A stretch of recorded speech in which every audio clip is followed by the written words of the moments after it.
Bien, chers amis, il est 14h05, donc nous allons essayer de respecter l'agenda des uns et des autres. Nous avons des personnalités éminentes, un ancien Premier ministre, le chef d'état-major des armées, j'allais dire Sylvie Kaufmann, qui est une journaliste plus que connue, réputée dans le monde entier, et moi-même qui leur sert d'animateur. Ah oui, c'est toi l'animateur. Juste peut-être un mot pour dire pour quelles raisons, au fond, le sexe économiste a décidé, maintenant, en accord avec le ministère de la Défense, de lancer cette réunion qui a un objectif très précis et qui, en réalité, a comme objectif l'idée de présenter l'amorce de travaux, notamment avec mes deux camarades qui vont s'exprimer tout à l'heure, sur ce que nous appelons le multiplicateur de la dépense en matière d'investissement militaire. L'idée, un peu comme on le fait quand on commence une discussion budgétaire, on explique toujours que chaque euro qu'on dépense entraîne des résultats beaucoup plus importants. Et nous allons essayer de montrer tout à l'heure que les dépenses qui sont faites dans les industries de défense ont un impact plus important que la dépense elle-même et créer de la richesse, de la valeur. Donc que ceci mérite d'être regardé de très près. Immédiatement, vous allez me dire, mais si c'était le cas, pourquoi ne pas mettre tout notre budget en dépenses militaires? Parce qu'au fond, ça résoudrait l'ensemble des problèmes et on réglerait toutes les difficultés. Justement, toute l'astuce consiste à dire que c'est vrai jusqu'à un certain point, et c'est ce que mes deux camarades vont expliquer dans 2 heures de temps. Encore un mot pour dire que vous êtes ici à l'Alliance française. Donc Jérôme Clément, qui en est le président, devait nous rejoindre, mais j'imagine qu'il a été pris par d'autres obligations, par exemple le dessert ou le café. Par ailleurs, nous avons donc une obligation pour les uns et pour les autres d'aller assez vite, de bien respecter le timing. Et je dois maintenant procéder finalement à donner la nouvelle la plus triste de la journée, puisque Jean-Yves Le Drian, pour des raisons qui lui appartiennent, ne peut pas être présent comme il devait le faire en conclusion, et il est remplacé par M. Mallet, qui est son conseiller spécial, et qui est un homme très, très, très respecté. Donc ce sera juste après la présentation des résultats. Voilà. Donc je cède maintenant la parole à Sylvie, et je vous souhaite une excellente après-midi au nom du service économiste. Bonjour, je suis donc Sylvie Kaufmann du journal Le Monde et j'ai l'honneur d'animer, parce que je tiens à l'animer, ce panel dont le titre est « Le monde est-il plus risqué ?» Alors j'ai vu que vous aviez mis un grand thème au monde. Donc si c'est le monde avec un grand thème, je vous rassure, il n'est pas plus risqué, même plutôt moins, je crois. Si c'est avec un petit thème, oui. Je crois que personne ne me contredira, je ne prends pas trop de risques là pour le coup. Le monde est très risqué, probablement plus risqué qu'à beaucoup d'autres époques, parce que je crois que rarement la communauté internationale n'a été confrontée à autant de défis en même temps, à la fois, autant de tensions, autant de situations potentiellement dangereuses ou explosives. Alors il y a bien sûr les menaces classiques, les conflits armés, comme on les voit à l'œuvre par exemple en ce moment au Moyen-Orient, mais il y a aussi un environnement nouveau, une remise en cause de l'ordre international de l'après-Deuxième Guerre mondiale, un phénomène assez intéressant de l'autre côté de l'Atlantique, à la Maison-Blanche, dont je pense qu'on va en parler parce que je pense que ça fait partie des risques, l'émergence d'un modèle autocratique, y compris dans certains pays démocratiques, la mondialisation, qui est un cadre tout à fait nouveau, enfin, qui a existé dans d'autres époques, mais enfin, sous sa forme actuelle et nouvelle, et créer un environnement particulier pour les risques de sécurité. Et puis, bien entendu, le cyber warfare, je ne sais pas comment on dit en français, la menace la cyberguerre, merci beaucoup. Voilà, la cyberguerre, la guerre hybride et toutes ces formes dont je pense que nous allons parler. Alors justement, pour parler de tout ça, je crois que nous avons exactement le panel qu'il nous fallait. Enrico Letta, juste à ma gauche, qui était Premier ministre d'Italie en 2013-2014, qui est un excellent connaisseur de l'Europe et qui est maintenant le doyen de l'École des affaires internationales PISA à Sciences Po. Je donnerai ensuite la parole à Jean-Hervé Lorenzi, notre président à tous, le président du Cercle des économistes, et qui, entre autres fonctions, occupe celle de titulaire de la chaire de transition démocratique et de transition économique de la Fondation du Risque. Et puis, bien sûr, le général Pierre de Villiers, le chef d'état-major des armées, qui a exercé des fonctions de commandement au Kosovo et en Afghanistan, et qui sait tout sur le football, mais je crois que ça ne sera peut-être pas un sujet aujourd'hui. Mais on peut, ça serait intéressant, une autre fois peut-être. Voilà, alors je vais donc vous donner la parole à chacun 10 minutes, c'est la règle du jeu, et Jean-Hervé et le Cercle des économistes en général sont très stricts sur les règles du jeu. Donc nous allons les respecter, 10 minutes chacun, ensuite... s'il y a lieu, je pense, je suis à peu près sûr qu'il y aura lieu, nous débattrons entre nous et avant de donner la parole à la salle, et nous devons terminer à 15h pile pour pouvoir entamer le panel suivant. Donc, Enrico Letta, c'est à vous. On parle d'ici, oui. Oui. Merci, premièrement, merci Président Lorenzi, merci Alliance française, merci Sylvie Kaufmann. Pour moi, c'est un bonheur d'être ici, échanger avec vous et de dire la mienne, mais surtout après d'écouter naturellement. Vous venez de le dire, et donc mes 10 minutes sont, premier point, qu'est-ce que ça veut dire les risques aujourd'hui? Parce que je pense qu'on aurait eu un autre panel avec d'autres contenus il y a 15 ans, ou il y a même 10 ans. Aujourd'hui, quand on parle de ça, la première chose, c'est que les risques sont différents. La deuxième question, c'est quels sont les lieux géographiques et politiques d'où les risques vont venir. Et naturellement, là, je vais ajouter une petite conclusion, parce que ma conclusion à moi est, je partage naturellement, si je ne serais pas ici, la conclusion que le président Lorenzi a déjà mis là, c'est-à-dire qu'il y a un multiplicateur des faits. Mais j'ajoute une deuxième conclusion, c'est-à-dire, vous allez voir que mon point est un point sur lequel je dis que tous les risques dont on va parler, à la fin, ont tous besoin que nous, les Européens, on soit plus unis entre nous. Et je suis vraiment et réellement sûr de ça. Et j'ajoute que c'est une des raisons aujourd'hui majeures pour faire l'Europe, beaucoup plus de ce que ça a été l'économie dans le passé. On a eu des raisons économiques pour faire l'Europe. Aujourd'hui, la décennie de l'économie au centre du tout est derrière nos épaules. Et maintenant, on entre dans un moment, et je pense que Brexit et Trump nous ont dit ça, que c'est plutôt le politique, l'identité, les frontières, la sécurité, ça c'est le centre de tout, de toutes les préoccupations électorales, des peurs, des craintes de nos opinions publiques. Et donc c'est une des raisons sur lesquelles l'Europe a un sens, parce qu'on peut clairement développer le raisonnement qui nous dit que tout seul, c'est beaucoup plus difficile. Pour une raison de taille, premièrement. Deuxièmement, pour une capacité de déployer moyens de façon différente. Et troisième, c'est le point clé à la fin, parce qu'on peut se donner des missions complémentaires entre nous, en évitant que chacun fasse la même chose que les autres, mais en sachant qu'on a des spécificités qui peuvent nous donner la possibilité de couvrir un large espace de manœuvre.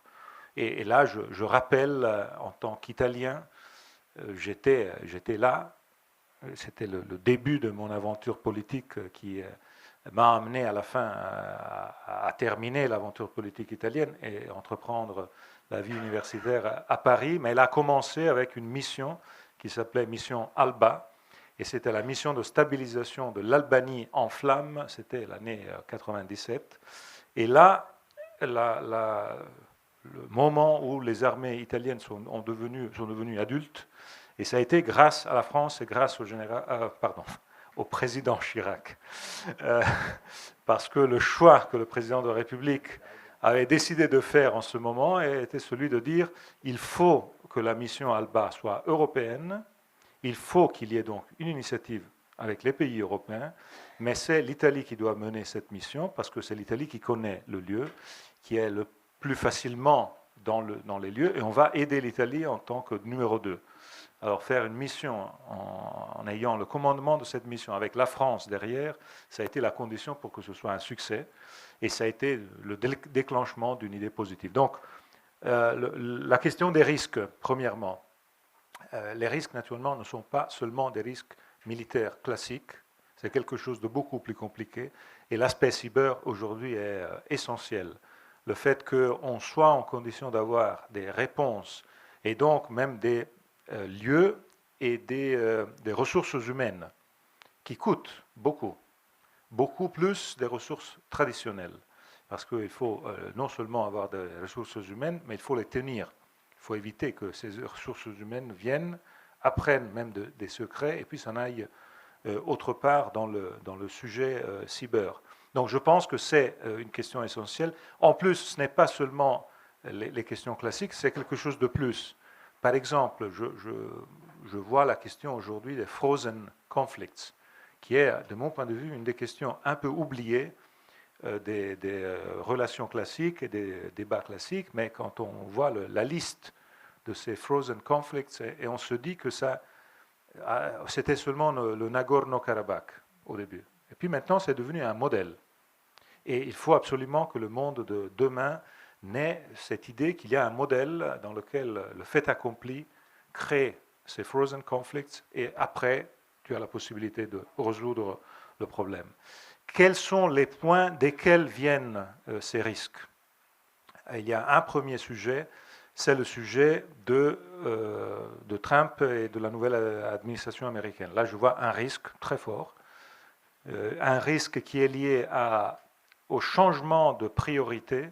Il y a une priorité très forte liée du point de vue américain de Trump à son électorat, à son propre électorat. Et là, je vois franchement un changement dans les règles de la démocratie normale, parce que quand un président des États-Unis dit « moi, je fais ce que les miens m'ont demandé de faire, ceux qui m'ont élu », ça change la donnée essentielle, le pilier de la démocratie représentative, qui est celle d'une convention entre nous tous, pour laquelle tu es élu par les tiens, mais quand tu deviens président, tu es président de tous. Ce passage, qui est un passage essentiel, c'est la convention clé de la démocratie représentative, aujourd'hui est mis en danger et même défié clairement par Trump. Donc je pense que là, il y a un sujet très clair. Ce sujet est lié aussi au fait, et ça c'est pas seulement Trump, c'était déjà Obama, le fait que les États-Unis ont une différente situation de balance énergétique. Aujourd'hui, les États-Unis sont autosuffisants énergétiquement. Donc le Moyen-Orient aujourd'hui est un intérêt pour eux qui est totalement différent de ce que c'était il y a 20 ans, il y a 30 ans, même il y a 10 ans. Ça change naturellement le niveau d'engagement. Et surtout le fait que les alliances sont considérées d'une façon différente de la part de Trump, ça c'est très clair. Et le général Mattis est autre chose. On va voir ce que ça va donner, la relation entre les deux. Mais je pense que là, il y a un sujet. Deuxième sujet, c'est la question, vous citiez les autocraties, moi je dis Poutine, parce qu'à la fin, le point clé est Poutine aujourd'hui, et donc je le lis au Frozen Conflicts. Et là, c'est vraiment le point sur lequel, comme pour Trump et cette nouvelle administration américaine, sur ce point, la réponse Europe unie et forte est la seule possible, c'est-à-dire moi je suis pour le dialogue avec eux, et c'est essentiel que le dialogue avec la Russie existe et marche. Mais il y a avec eux un seul dialogue possible, c'est-à-dire la taille et la solidité. Et c'est une taille, une solidité qui a besoin de tous ensemble. Et avec Poutine, mon expérience est celle de quelqu'un qui ne comprend pas ce que c'est Bruxelles. Et non pas parce que Bruxelles mais parce que c'est quelqu'un qui parle avec des États, avec des armées, un drapeau, une capitale Et là, il faut que ce soit les États, avec les armées, les drapeaux et les capitales, qui ensemble comprennent qu'il faut, par rapport à Poutine et à ce genre de relations, avoir cette solidité qui est absolument essentielle. Et la troisième question, c'est l'instabilité dans la Méditerranée, que je veux citer, parce que à la fin, ça a été jusqu'à maintenant la cause de tous les problèmes réels qu'on a vécus, que ce soit le terrorisme, que ce soit les migrants, que ce soit l'incapacité de gérer en termes de sécurité collective dans nos sociétés et tous ces aspects-là. Et là, je pense qu'il faut que l'Europe se penche sur la Méditerranée de façon différente. C'est un aspect économique. Là, l'économie compte beaucoup, parce que d'aujourd'hui à demain, on sait très bien que la grande fracture de notre futur, de nous, les Européens, sera le fait que l'Europe va diminuer en termes de taille d'habitants et va vieillir, alors que l'Afrique va doubler ses habitants en 30 ans et ils vont être tous jeunes. Donc s'il n'y a pas de développement là, tous ces jeunes vont venir chez nous, ça c'est clair. Et donc là, il y a là, je pense, une grande mission, stratégie pour l'Europe. C'est une stratégie qui a besoin donc de développement, d'aide au développement, et qui a besoin aussi, et je termine sur ce point-là parce que mes 10 minutes se sont écoulées, il faut absolument qu'il y ait la capacité de travailler tous ensemble pour stabiliser les différentes parties de l'Europe. La Libye est une de ces parties-là, peut-être aujourd'hui le trou noir le plus compliqué. Mais naturellement, il y a tout le reste et toute la relation avec la partie Moyen-Orient qui reste la partie plus compliquée. Donc, je termine en disant, et comme j'avais commencé, c'est l'unité, la force, la stabilité d'une initiative européenne en matière de défense et en matière de sécurité qui est la clé de tout.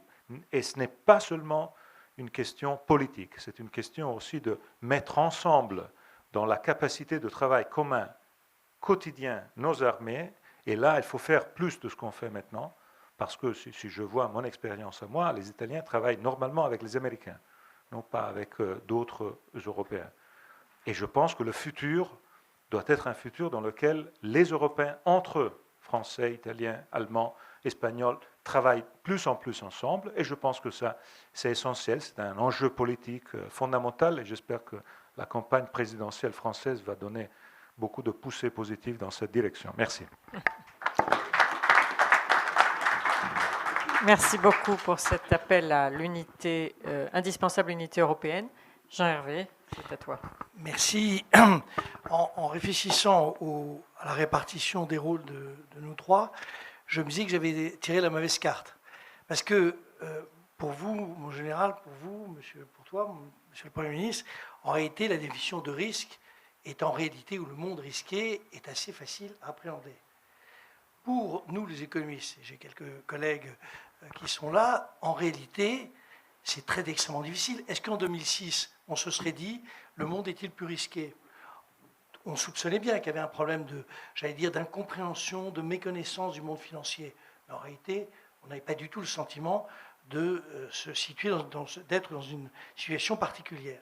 Donc, pour les économistes, soit ils considèrent que le risque est inhérent à l'évolution de la vie économique, soit ils ont une sorte de prescience de ce qui pourrait se passer. J'essaie de le faire dans 2 minutes, mais ce sera vraisemblablement faux. Donc, l'objectif, c'est juste de lancer la discussion. Alors, pour être rigoureux, j'ai essayé de séparer dans le monde qui est celui qui est devant nous, au fond, deux caractéristiques. L'une que j'appelle l'inconnu et l'autre que j'appelle l'incertain. L'inconnu, c'est tout simplement le fait que le monde dans lequel nous rentrons est confronté à des contraintes connues, mais dont les effets sont inconnus, qui sont assez, faciles à décrire. C'est le vieillissement, Enrico l'a évoqué, mais c'est majeur. Braudel disait que l'histoire du monde se comprend à travers l'histoire de la démographie. Tu as évoqué la venue de toute cette jeunesse qui pourrait traverser la Méditerranée. C'est évidemment un des sujets majeurs et, je n'ai pas le temps de le développer, mais le vieillissement est vraisemblablement le point clé qui explique le fait que l'économie mondiale a ralenti, va continuer à ralentir, et on peut imaginer toutes les révolutions technologiques tant que le problème, au fond, de cette contrainte nouvelle n'est pas résolu, et je ne sais pas bien comment on peut le résoudre, de fait, on aura un impact très clair. Le deuxième, c'est la technologie. On est dans une courbe en J aujourd'hui, tout le monde le sait. Il y a une numérisation, c'est formidable, mais dans un premier temps, comme toutes les révolutions industrielles, elles commencent par une suppression d'emplois, une bipolarisation du marché du travail, donc des tas de sujets qui sont à la fois, j'allais dire, compréhensibles, mais dont l'ampleur et les effets sont extrêmement difficiles à saisir. La victoire de Trump, c'est pour partie la victoire de la bipolarisation du marché du travail et le fait que les classes moyennes se sentent exclues. Et puis il y a, comme vous le savez, l'idée sympathique qu'on va réguler la finance. Vous vous souvenez que Lehman Brothers, ça a d'abord été l'idée, le 15 septembre 2008, qu'on avait une méconnaissance totale de ce qui se passait dans le monde de la finance. Aujourd'hui, on met plein de régulations, mais dans les faits, je ne suis pas convaincu qu'on ait résolu tout à fait le problème. Ça, c'est ce qui est l'inconnu, comment ça va se passer. Et puis, il y a les risques. Les risques, j'en vois trois. Donc, il y a une symétrie parfaite entre les deux plans, les deux parties. Le premier, c'est évidemment le fait que l'endettement du monde est en train de se poursuivre.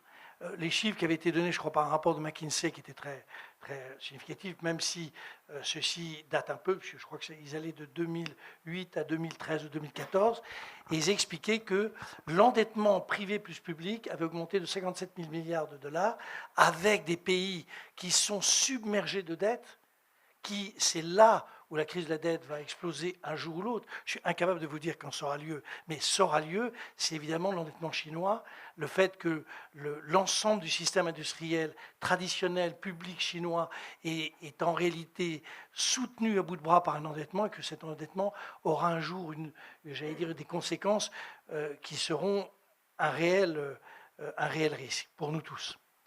Le deuxième risque, pour essayer de bien le synthétiser, c'est la guerre d'échange. En fait, guerre d'échange, taux d'intérêt. Nous avons vécu cette période très curieuse pour nous, pays développés, d'avoir cette économie qui fonctionnait avec des taux d'intérêt très faibles ou nuls, avec l'idée que ceci était lié à des politiques des banques centrales très, très finalement accommodantes. Tout ceci est en train d'évoluer doucement, mais vous voyez bien que lorsque M. Trump lance son idée d'une réactivation de l'activité aux États-Unis, les effets seront évidents, ils sont doubles. Ils sont d'abord que le taux de change va bouger, que les taux d'intérêt, mais ça il n'est pas le seul à en décider, vont évoluer, que les flux de capitaux qui en fait s'étaient plus ou moins cantonnés dans des pays émergents vont avoir tendance à revenir parce que la rentabilisation du dispositif est plus forte, et que tout ça se fait, ne jamais l'oublier, dans un univers de croissance faible. Je rappelle parfois à des amis non économistes ou même économistes ébahis, quand on leur demande quelle a été la croissance américaine en 2016, tout le monde dit, alors les plus nuls disent 3,5, ça c'est parce qu'ils avaient vu ça quand ils étaient à Sciences Po il y a 20 ans, les plus avertis disent c'est 2,5, puisque forcément la réalité c'est que c'était 1,6, que la discussion sur le programme Trump c'est de passer de 1,6 à 2,1, 2,2. On ne fait pas croître une économie de cette nature en gagnant 1 point, 2 points. Je vous rappelle que le plus curieux de son programme, c'est l'annonce qui va nous faire du 4% dans 5 ans, enfin, je veux dire 4 ans. Ce serait une très très bonne nouvelle, mais ça n'a évidemment aucune chance d'arriver. Et donc, derrière tout ça, on peut imaginer que des pays réagissent, que nous réagissions en Europe, que la Banque centrale réagisse à un moment ou à un autre, que le Japon, comme vous avez vu, le Japon a des positions qui sont assez affirmées. Tout ça conduira, si en plus le problème de la dette n'est pas résolu, il ne peut pas être résolu, on ne sait pas comment résoudre le problème de l'endettement mondial, tout ceci donc venant se renforcer et donnant peut-être des difficultés majeures que nous avons déjà connues, mais qui sont des risques forts. Puis le troisième risque, c'est celui de s'être trompé. Nous avons quand même vécu, nous les Européens, et nous, les Américains, avec cette idée que les pays émergents prenaient le relais de la croissance pour le siècle qui venait, que nous étions en croissance ralentie, ça c'est vrai, mais que les pays émergents allaient au fond, permettre d'avoir une croissance mondiale beaucoup plus forte. Ça a été vrai pendant une dizaine d'années. Ça a été vrai. Tout le monde parle du ralentissement de l'économie chinoise, pour autant qu'on puisse évoquer vraiment des chiffres totalement solides sur l'évolution de l'économie chinoise. Mais ce qui est beaucoup plus important, c'est de bien comprendre que si vous prenez les 2 dernières années, vous avez eu des mouvements sur l'ensemble des matières premières, pas sur le pétrole, c'est le seul qui ne bouge pas beaucoup, contrairement à ce qu'on pense, pour des raisons de rééquilibrage entre le gaz de schiste et les décisions de l'OPEP. Mais l'ensemble des... Vous prenez le cuivre, vous prenez... Alors, il y a des produits agroalimentaires qui, évidemment, sont liés à d'autres phénomènes. Mais l'ensemble des matières premières ont eu une croissance très rapide jusqu'à la fin 2015, et puis un effondrement de manière très significative pendant 3 trimestres. Ça a l'air de redémarrer. Comment voulez-vous que ces pays émergents, qui ont des croissances qui sont déjà très ralenties, qui ont des débouchés qui sont moins importants, puisque la croissance mondiale a été, en gros, divisée, j'exagère un peu, mais divisée par 2, comment voulez-vous qu'elle puisse évoquer et subir à la fois des évolutions des flux de capitaux qui les quittent pour aller vers les États-Unis, ça c'est un mouvement qui aura lieu encore toute cette année, après ça on verra ce qui se passe, et qui par ailleurs se trouve avec des prix des matières premières qui évoluent dans des conditions qui sont extrêmement compliquées pour investir. On parle beaucoup du prix du pétrole, j'en dis un mot. Nous avons un de nos meilleurs camarades du CERF, qui est Patrick Artus, qui voit la clé de l'avenir. Et moi, je fais partie de ceux qui, je ne suis pas totalement compétent, mais qui a un peu travaillé sur le sujet, et qui constate que les décisions de l'OPEP, comme vous le savez, oui, se terminent, entraînent évidemment un accroissement du prix, mais qu'évidemment, dès qu'on a passé les $50, il y a la reprise de l'investissement de gaz de schiste, de gaz et de pétrole de schiste, etc., etc. Et donc, c'est un phénomène de rééquilibrage. La réalité, c'est que, de fait, cette difficulté très significative pour un certain nombre de pays, le Nigeria, l'Algérie, l'Angola, enfin, on peut tous les citer, qui vivaient sur cette activité, évidemment, ne s'est pas éliminée. Voilà. Donc, les 3 risques, pour que notre fin d'après-midi soit joyeuse, c'est une guerre d'échange, c'est une crise de la dette mondiale, et c'est des difficultés majeures pour les pays émergents. Mais je reste optimiste. Merci beaucoup, Général de Villiers. Je crois que vous voulez parler. Ce que Jean-Hervé dit sur le fait qu'on peut se tromper, ça me fait penser à la manière dont on en reparlera peut-être, dont on s'est trompé sur la grande idée démocratique et à quel point elle était éternelle après 1989. Voilà, la parole est à vous. Monsieur le Premier ministre, Monsieur le Président du Cercle des économistes, Mesdames et Messieurs, ma position debout permettra à ceux qui commençaient à s'assoupir à cet horaire de se réveiller. Et je voudrais tout d'abord vous adresser mes plus vifs remerciements, Monsieur le Président, pour cette invitation à participer à ce séminaire consacré aux industries de défense. Je suis, je dois le dire, particulièrement heureux d'être là aujourd'hui après avoir résolu mes problèmes d'agenda. Merci pour cette opportunité que vous m'offrez de m'exprimer devant vous en tant que praticien des crises, en quelque sorte, du moins certaines d'entre elles, sur un thème qui se trouve à l'exacte croisée des intérêts des économistes et des militaires, les industries de défense. Je vous le dis sans embâche, avec franchise, avec mon style, je vous le dis, je pense que, prenant le risque de tuer le suspense, j'affirme que les industries de défense sont un atout pour l'économie, et je réponds oui à votre question. Pas seulement pour notre économie d'ailleurs, elles le sont également pour sa défense, car, faut-il le rappeler, elles contribuent directement à son autonomie stratégique. Cette précision est importante à un moment où le contexte sécuritaire et géopolitique mondial, vous l'avez dit, Madame, connaît de profonds bouleversements. Cela m'amène naturellement au thème de cette première table ronde. Le monde est-il plus risqué? Le terme risqué peut s'entendre de plusieurs façons, soit dans le sens de dangereux, soit dans le sens de hasardeux. Pour ma part, je ne sais pas si le monde est plus dangereux. Ce que je constate au quotidien, tous les jours, c'est qu'il est plus instable et plus incertain. Alors pour articuler mon propos d'une dizaine de minutes, parce que ce serait un comble que ce soit les militaires qui ne soient pas disciplinés, je procéderai en 3 temps. Le premier, je vous parlerai en quelques instants du contexte sécuritaire actuel, c'est un exercice difficile, à travers quelques caractéristiques dominantes. Ensuite, concernant la France, j'essaierai de vous expliquer qu'elle est préparée à faire face aux nouveaux risques grâce à son modèle d'armée complet. Je reste dans mon domaine. Et ensuite, dans une 3e partie, vous ne serez pas surpris, je vous dirai quelques mots quand même sur l'effort de guerre et la nécessaire régénération d'un modèle qui est bon, mais qui est usé. Pour commencer donc, le contexte sécuritaire.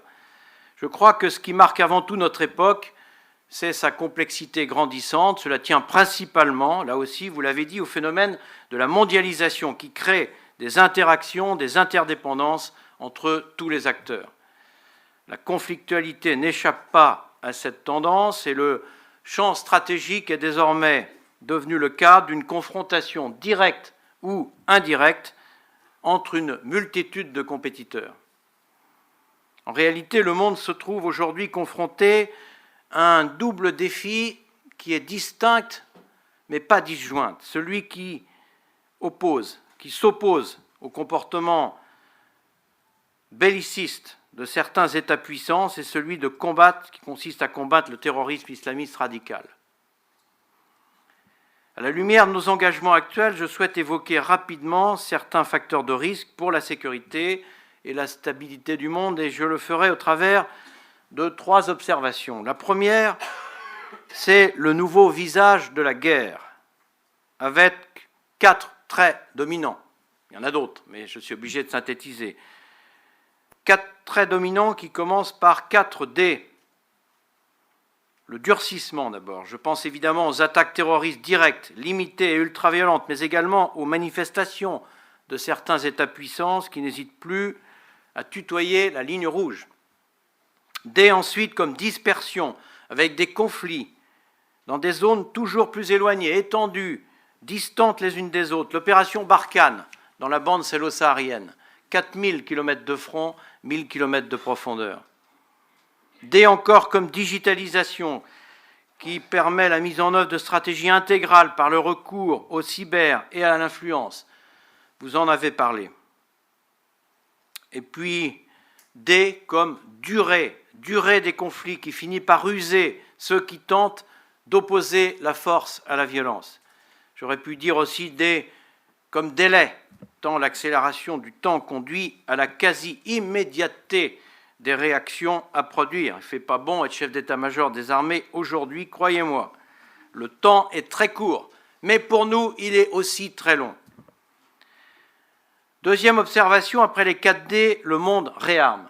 Je crois que c'est important de le rappeler. 3 illustrations simples. La Chine augmente cette année ses dépenses militaires de 7%, 143 milliards d'euros. Elle entraîne dans ce mouvement le reste de l'Asie qui consacrera 100 milliards d'euros de plus que l'Europe à sa défense. Aux États-Unis, le président américain Donald Trump a proposé pour 2018 une hausse historique, 54 milliards de dollars. Au total, le budget annuel, 639 milliards de dollars, à comparer à nos 32,7 milliards en euros. L'Allemagne, enfin, a voté une augmentation de 8% de son budget de défense entre 2016 et 2017.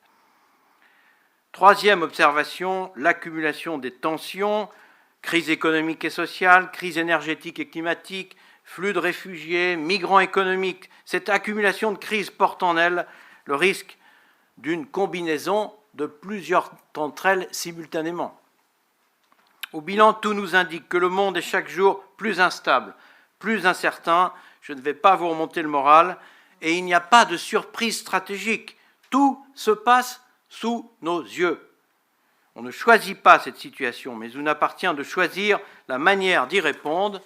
Et après le contexte sécuritaire, je voudrais vous dire dans une deuxième partie quelques mots sur notre dispositif actuel en matière de défense. Ce que je constate, et je partage pleinement ce constat avec Jean-Yves Le Drian, notre ministre de la Défense, c'est que notre modèle complet d'armée actuel nous a permis non seulement de faire face, mais aussi d'apporter une réponse militaire adaptée à chacune des crises.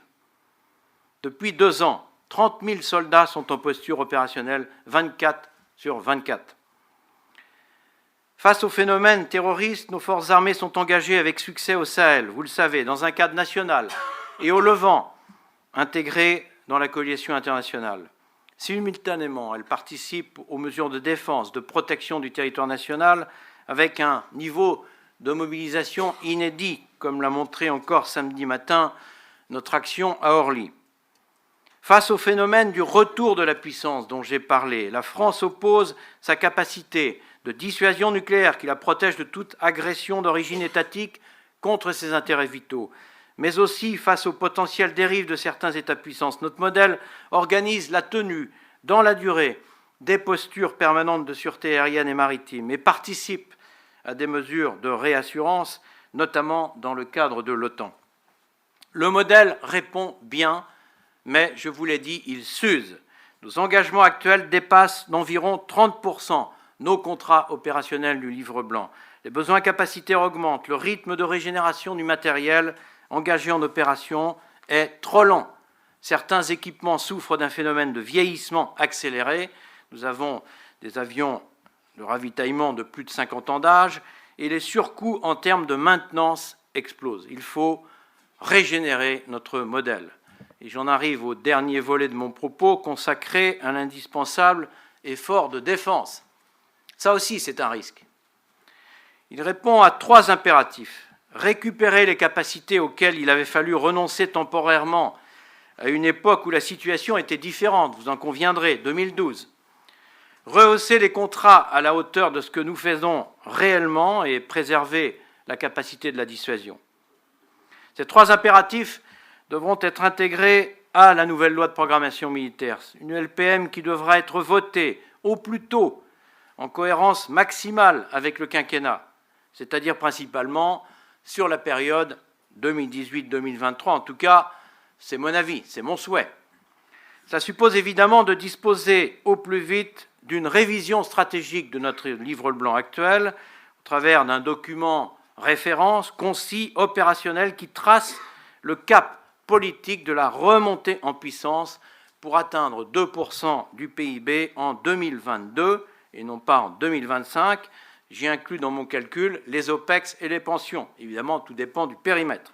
Au bilan, l'effort à consentir est globalement de 2 milliards d'euros supplémentaires tous les ans par rapport à la copie actualisée du 6 avril 2016 par le président de la République, soit 35,5 milliards d'euros en 2018, je parle en euros constants 2017, 37,5 en 2019, 39,5 en 2020 et 42,5 en 2022. Ce travail d'identification des besoins et de chiffrage est en cours de finalisation au sein du ministère de la Défense, entre les armées, la DGA, je salue l'arrivée du DGA, et les directions et services du ministère. La première marche de 2018 est évidemment essentielle.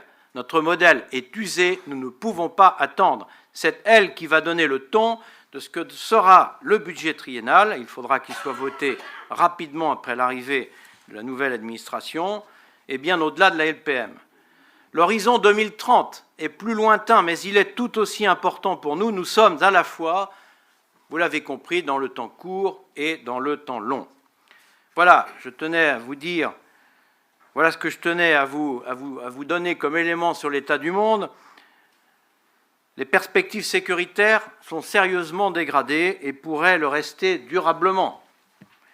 On peut le regretter, mais pas le contester.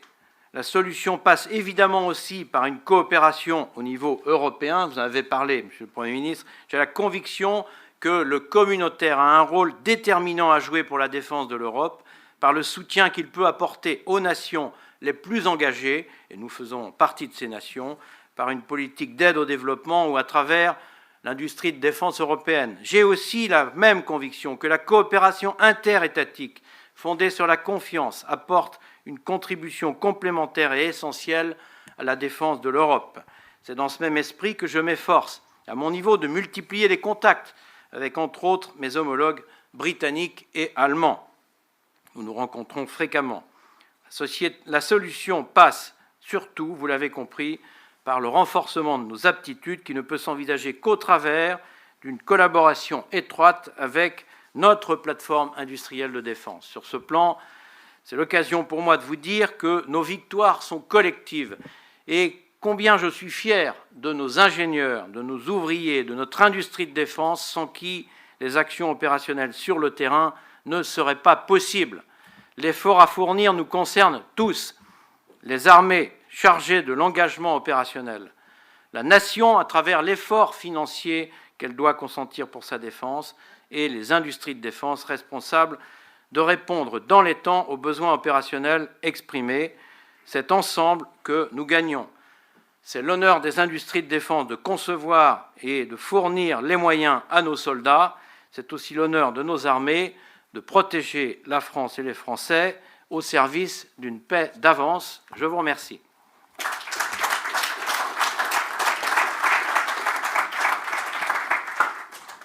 Merci, Général. Je vais, comme il nous reste peu de temps, je vais juste poser une question et vous donner la parole tout de suite après pour que vous ayez quand même la possibilité de vous adresser directement. On a parlé de l'Europe. Vous avez parlé de l'Europe et de la nécessaire unité européenne pour faire face à cette multiplicité de risques. Est-ce que l'OTAN reste une organisation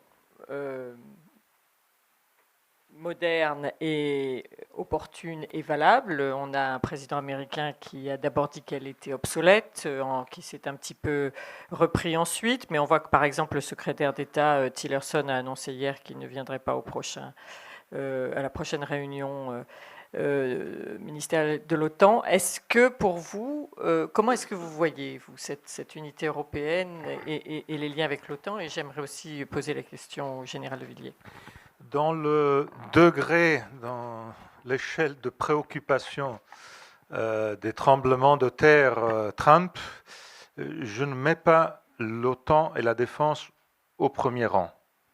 Je mets sûrement la question commerce-protectionnisme au premier rang, parce qu'il est clair que sur le sujet commerce-protectionnisme, il y a une guerre d'intérêts.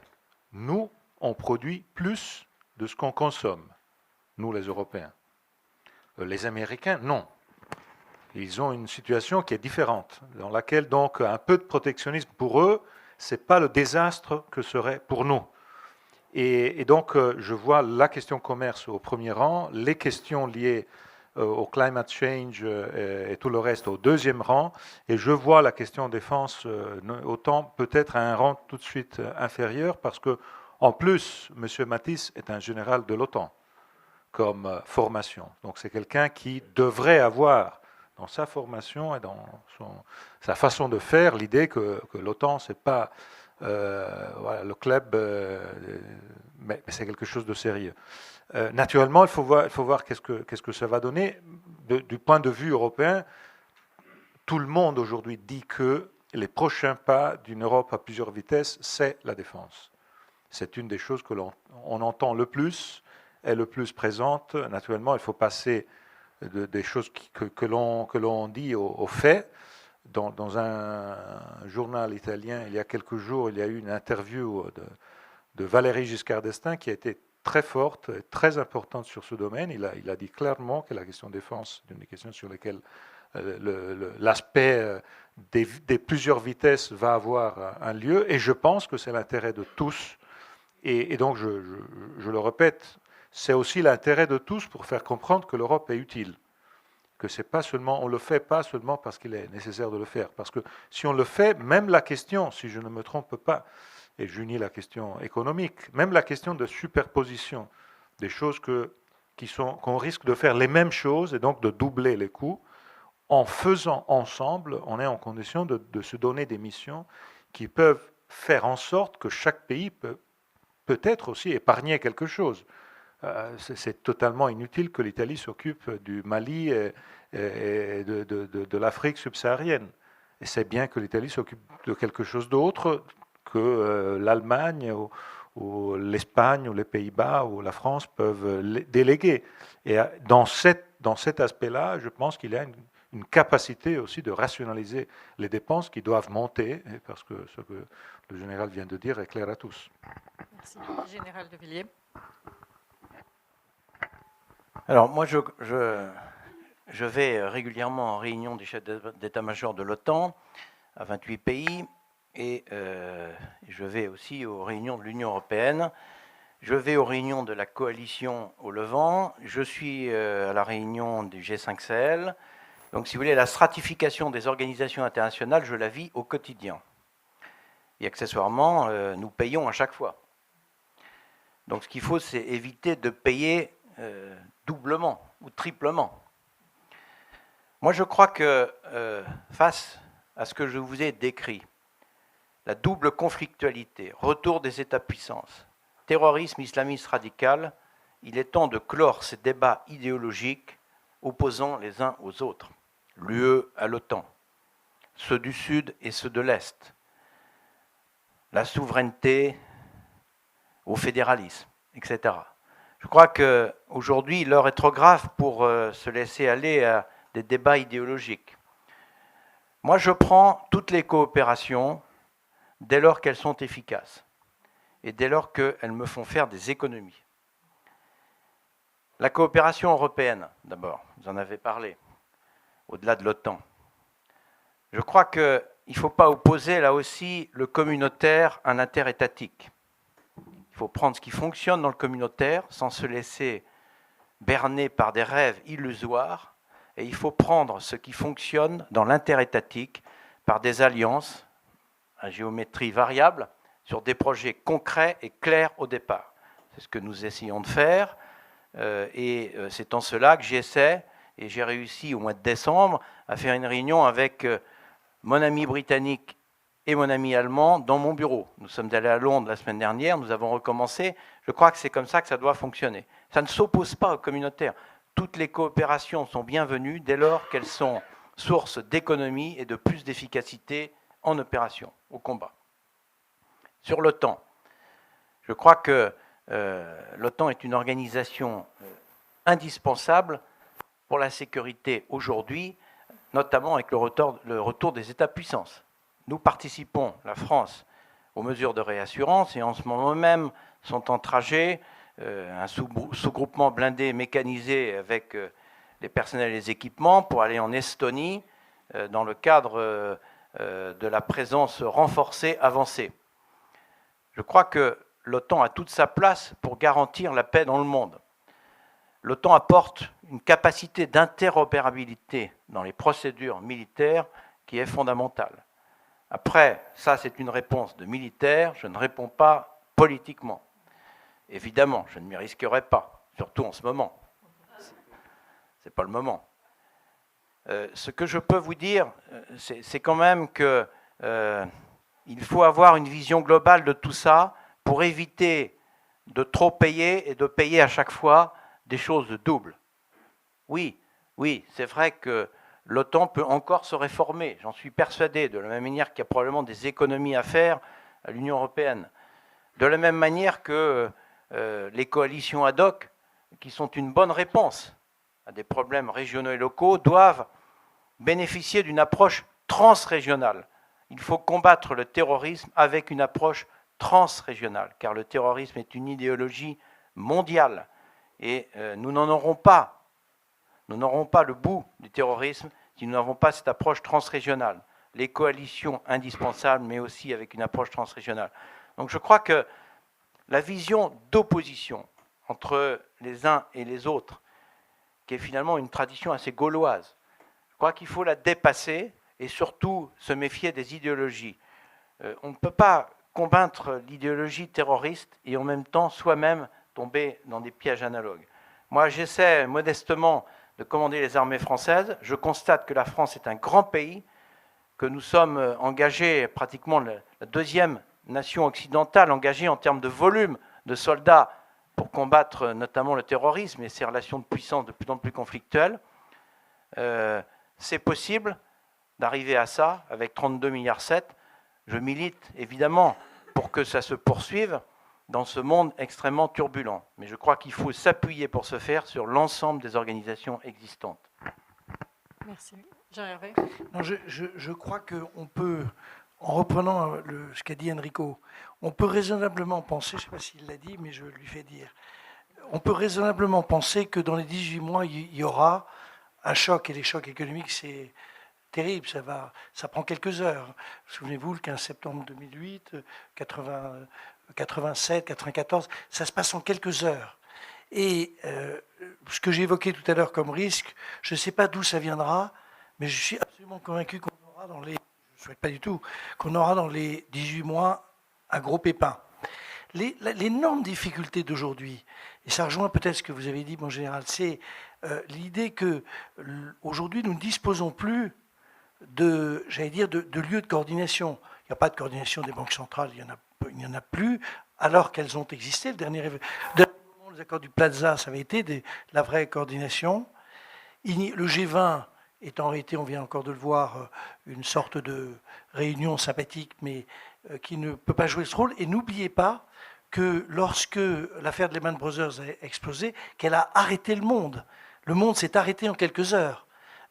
En matière économique, il y avait un instrument qui s'appelait le FMI, dirigé par un garçon talentueux, un homme talentueux, et il se trouve que ça a permis d'une certaine manière de ça et d'autres, mais ça a permis de résister. Au jour d'aujourd'hui, l'énorme difficulté n'est pas le fait qu'on ait un jour ou l'autre une grosse difficulté, c'est qu'il n'y a pas de fait, de lieux, et je termine juste sur l'Europe parce que je suis tout à fait d'accord avec Enrico, de lieux qui nous permettent simplement de coordonner une réponse. C'est la raison pour laquelle jamais l'Europe, qui cherche toujours un peu une véritable, un drapeau pour se défendre, on dispose d'un qui est évidemment la Banque Centrale Européenne. Le fait que s'il y avait une difficulté, et il y en aura une, c'est quand même de fait le lieu qui est le lieu le plus efficace, le plus réel, le plus positif de ce qu'est la concrétisation de l'Europe. C'est très important, et c'est la raison pour laquelle dans le débat que nous avons aujourd'hui, moi je suis plus libre que vous, mon général, dans le débat que nous avons aujourd'hui, il y a quand même une nécessité absolue, quels que soient les travers de la zone euro, à défendre mordicus l'idée que c'est un plus, c'est un pas en avant. Merci beaucoup.